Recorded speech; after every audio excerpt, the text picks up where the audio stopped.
When Jethro, the priest of Midian, Moses' father-in-law, heard of all that God had done for Moses and for Israel, his people, and that the Lord had brought Israel out of Egypt, then Jethro, Moses' father-in-law, took Zipporah, Moses' wife, after he had sent her back, and her two sons, of which the name of the one was Gershom, for he said, I have been an alien in a strange land. And the name of the other was Eliezer. For the God of my father said he was mine help, and delivered me from the sword of Pharaoh. And Jethro, Moses' father-in-law, came with his sons and his wife unto Moses into the wilderness, where he encamped at the mount of God. And he said unto Moses, I, thy father-in-law, Jethro, am come unto thee, and thy wife and her two sons with her.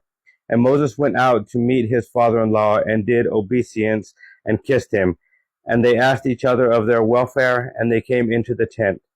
And Moses told his father-in-law all that the Lord had done unto Pharaoh and to the Egyptians for Israel's sake, and all the travail that had come upon them by the way, and how the Lord delivered them. And Jethro rejoiced for all the goodness which the Lord had done to Israel, whom he had delivered out of the hand of the Egyptians. And Jethro said, Blessed be the Lord, who hath delivered you out of the hand of the Egyptians, and out of the hand of Pharaoh, who hath delivered the people from under the hand of the Egyptians. Now I know that the Lord is greater than all gods, for in the thing wherein they dealt proudly he was above them. And Jethro, Moses' father-in-law, took a burnt offering and sacrifices for God. And Aaron came, and all the elders of Israel, to eat bread with Moses, his father-in-law, before God. And it came to pass on the morrow that Moses sat to judge the people, and the people stood by Moses from the morning until the evening. And when Moses' father-in-law saw all that he did to the people, he said, What is this thing that thou doest to the people? Why sittest thou thyself alone, and all the people stand by thee from morning unto even? And Moses said unto his father-in-law, Because the people come unto me to inquire of God. When they have a matter, they come unto me, and I judge between one and another, and I do make them know the statutes of God and his laws. And Moses' father-in-law said unto him, The thing that thou doest is not good.